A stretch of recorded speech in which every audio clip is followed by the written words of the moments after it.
Hello everyone.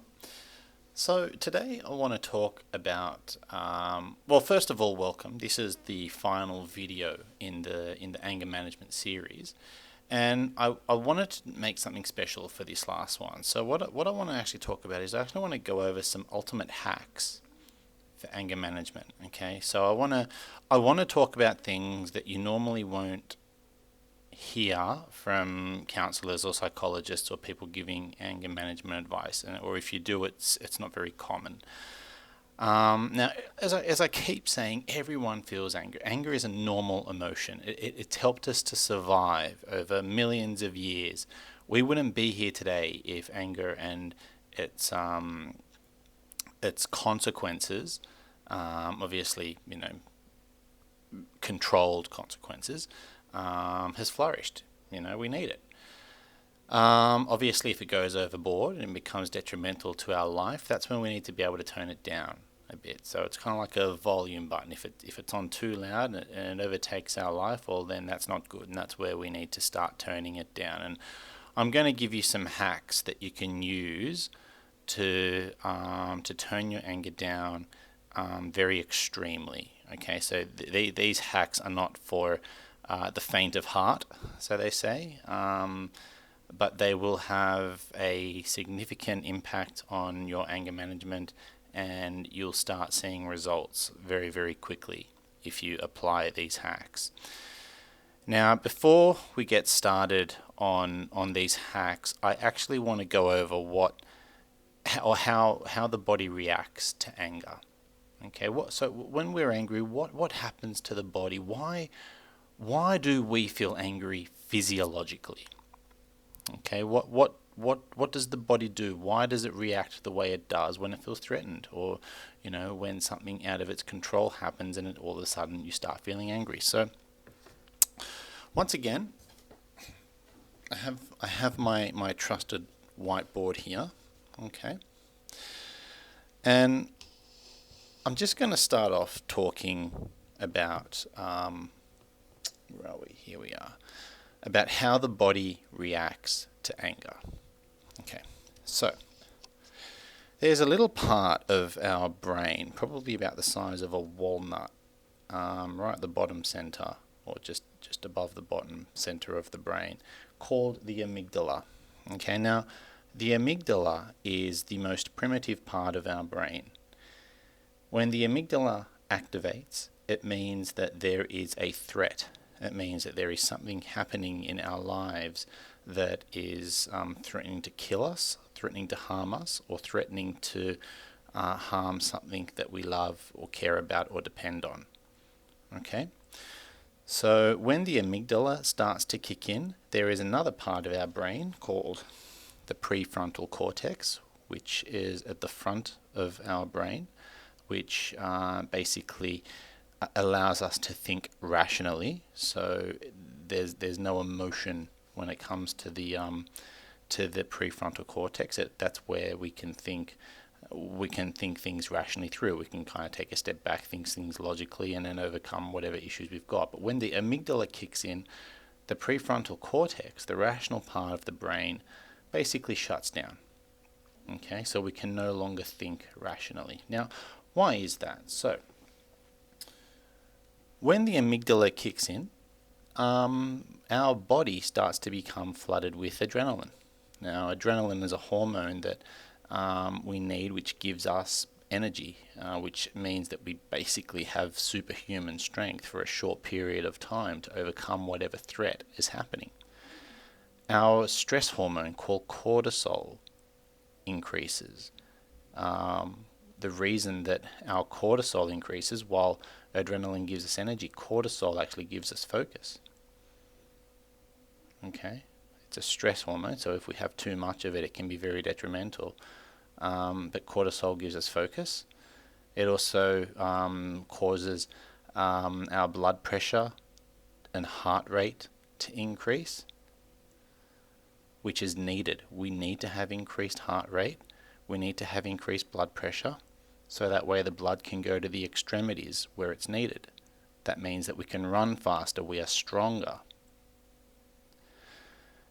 There's also a neurotransmitter called, what are they? Cyt- cytocalamines, I think it's calamines, I think they're called. I'm not 100% how to pronounce them, but they're a neurotransmitter which also create bursts of energy that last for minutes. Okay, so that once again, I mean, we've all heard the story of, well, maybe you have, maybe you haven't, but there are stories of mothers whose children have been stuck under very heavy objects like a car, and the mother was able to lift the car so that they could free their child. Now that's because of the adrenaline, the cortisol, the satichromine, calamines, all this concoction of chemicals which our body's producing so that we can have superhuman strength, so that we can react and overcome the threat. Okay? So our face will become flush as blood is transferred to the limbs and extremities. As I mentioned, it needs to do it. It also pulls blood out from the guts as well. Okay, because right now we are in survival mode. The body is basically pulling resources from wherever it needs in order for us to survive. Okay, our attention narrows and becomes focused on the cause of the anger. We become incredibly focused when we're angry. We have a singular purpose, and that is to eliminate the threat at whatever cost. Our prefrontal cortex begins to shut down, as I've mentioned. In fact, when the amygdala kicks in, the amygdala can kick in and shut the prefrontal cortex out immediately, even before you're aware of it, which is why we can do things when we are in a heated moment of anger that we regret. Because at the moment, at that precise moment, we are not in control of our rational thinking. This is a physiological. This is the way the body is physiologically made. This is how we are made. And we are made so that we can react instinctively to threats. This is why we have been able to survive as a species for millions and millions of years. So when you're in an angry mode, when you're in this mode of fight or flight, you are now ready to fight or run. When your body is full of these hormones and chemicals, when your blood is going to where it needs to go, when you're in instinctive mode, so your prefrontal cortex shuts down, your amygdala is kicking in, you are now ready to fight or run. You are ready to run faster than you've ever run before, or fight harder than you've ever fought before. Okay. When we get in a state of anger, sometimes it can take days for the anger to reside, to diminish, to go down. So this means that when we are in a state of anger, we can be triggered. Okay? Things that normally don't trigger us in day-to-day life can start to really irritate us and really trigger us, because we still have residue of these chemicals in our blood. We still have these neurotransmitters being created by the brain, which heightens our awareness, our alertness, causes us to react more instinctively towards threats. Okay, so these are some of the reasons, or these are some of the ways the body reacts to anger. And it's important that we understand this. It's important that you understand your body is actually designed to feel this anger. Because as I said, and as I keep saying, anger in and of itself isn't the problem. It's a compass. Normally when we feel that way, it's because there's something wrong. There is a threat that we feel like we need to overcome. Okay? And that threat can be real. It can be a very real threat. A saber-tooth could be attacking you, or it could be a very real threat. Or the threat could be in your mind. It could be a story that you're telling yourself that isn't necessarily true in the real world, but it's true to you because you believe it. An example of this will be, once again, I'm going to talk about the road rage. So you're driving along, someone cuts you off. you're immediately threatened. They cut me off. How dare they? You know, where the person cutting you off may very well not have intentionally cut you off. Maybe they didn't see you, but you're projecting your anger onto them because you think that they should have known better. You're telling yourself that story, but you really don't. The fact is, you don't know. You know, or you're at work and someone sends you an email that you don't like, and you feel threatened by that email, and it makes you angry because of the way the wording of that email is written. You feel threatened by that, and it makes you angry. I need this by the end of the day. Or damn, I've got a busy day. I can't do this by the end of the day. The person sending you the email may not know that you're not able to do it by the end of the day, and in fact may understand and say, look, then I don't really need it by the end of the day. I would like to have it by the end of the day, but you're already telling yourself a story that this person needs it by the end of the day, that you have to get it done. You have to change everything around so that you can get it done. But it's not real. Okay, you haven't spoken to that person. Maybe they don't. Maybe they can have it the next day and they thought you were free. You don't know the facts. Okay? So that's another example of where you're getting angry because you think there is a threat in your mind, but that threat isn't a real threat. Okay? The mind can't tell the difference between what's real and what's not real. That's a topic for another video, which I'm going to cover in future. But for now, just keep in mind that the threat can be real or not real. However, the anger is the same nonetheless. The intensity of the anger that you feel will be the same whether the threat is real or not real. So now that you have a bit of an understanding of how the body reacts to anger, I want to get into the good stuff. I'm just going to move that a little bit. The ultimate hacks. Things that you can do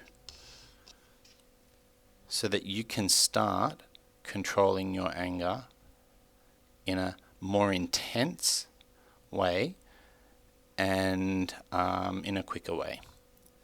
Now, this is going to deviate a little bit probably from what some of you have heard in terms of taking slow breaths to slow your heart rate down, and all that sort of stuff, which when you feel the surge of anger building and your rational mind has not completely shut down, excuse me, then yes, you can apply those. But the surge of anger can be so intense, and as I said, the amygdala can kick in and shut down your prefrontal cortex even before you become consciously aware of it. So you can be in a complete state of anger instantly, without even being aware of it. So when that happens, your body is pumped. As I said, your body is, and as you now know, your body is pumped full of these chemicals, which is designed to make you fight or flight. Okay, so slowing your breath down, meditating, all that sort of stuff probably won't have a big impact if you're in an angry state. In fact, I'm willing to bet that most of you are like, well, you know, when I'm in an angry state, it does jack all. Okay, I need something different. Excuse me. And that's what these hacks are designed for. So let's go this one by one. The first ultimate hack is to breathe intensely. I'm not talking about meditation. I'm not talking about slow, deep breaths. I'm talking about Wim Hof style. So breathe intensely like that 30 times and then hold your breath for as long as you can. Do that 3 times and see how you feel after. Another type of breath you can do is called the breath of fire. So you do that for a minute and then hold your breath for as long as you can and then see how you feel. What you're doing is you're oxygenating your blood. You're clearing toxins from your limbic system. You're using the adrenaline. You're using the chemicals in your body which is already there so that you can fight or flight. But you're using it in a productive way. You're releasing that energy through your breathing. So not meditative, not slow deep breaths, intense breathing. Okay. The second ultimate hack is have an ice bath, or a cold bath at the very least. Fill your bathtub up with cold water, or if you don't have a bathtub and you just have a shower, have a cold shower, so just cold water. Ideally, if you have a bathtub, get some ice. Even if you go to the servo, get some ice, fill it up. So fill your bath up with water, then add the ice. Let the temperature of the water sink down. Excuse me, sorry, I think I have a frog in my throat. And then get in that ice. Stay in that ice for a minute. Breathe your way through it. Breathe your way through the cold.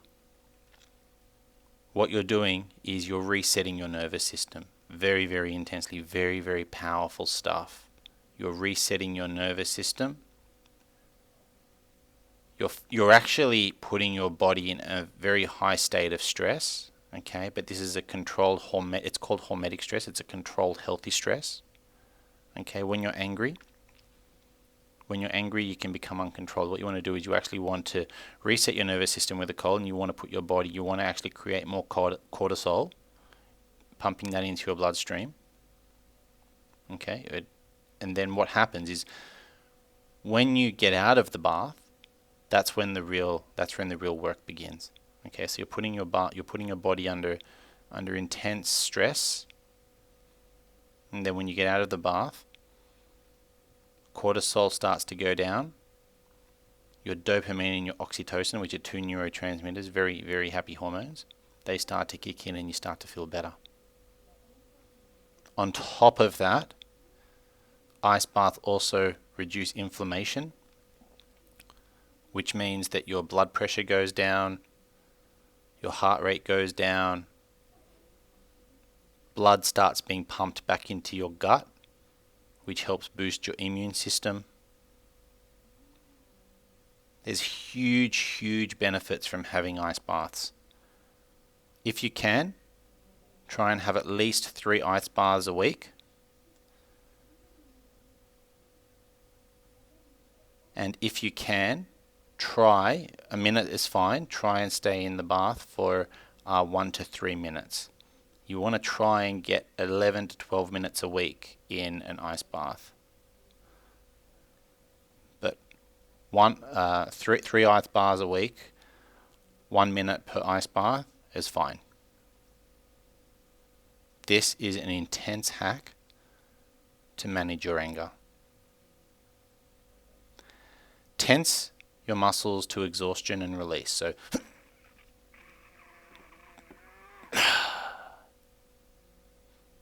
kind of like you're going to the toilet, if you want to think about it. But you want to tense all your muscles to exhaustion and then release. Do that about 5 times. So every muscle, arms, legs, stomach, buttocks, face, neck, back, every muscle. Tense the muscles till exhaustion and then release. What you're doing is you're similar to the ice bath. When you're in that release phase, you start to reduce your cortisol. So once again, you're putting intense pressure, intense stress on your body, and then you're releasing that stress. And it's through that release that you start to feel better. That's what actually starts managing the intense emotion, the anger. You're also burning excess adrenaline, which is what's giving you the energy when you're angry. Okay, so you want to burn that off.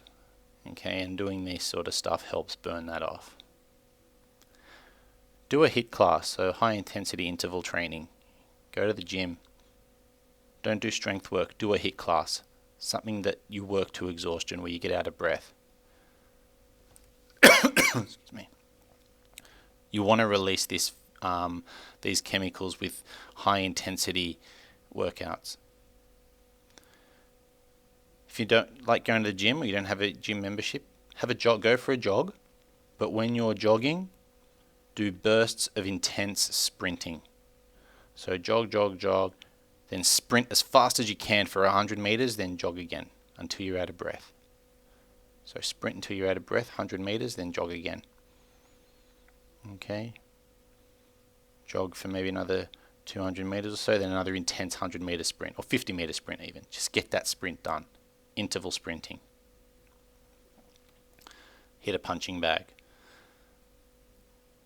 I think that one speaks for itself. It's a great way to release excess energy and you're hitting something.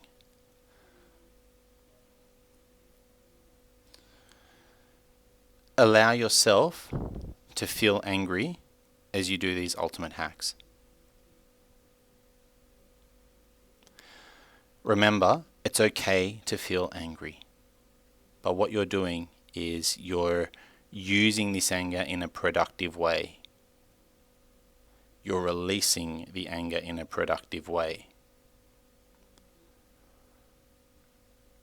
These ultimate hacks, while we're talking about anger management and managing anger, these are actually incredibly powerful tools that you can use in your lifestyle to be healthier,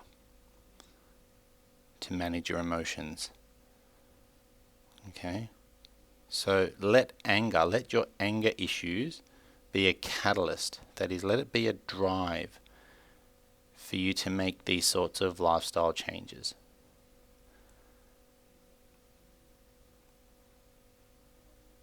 Anger can be a tool for greatness if you use it wisely.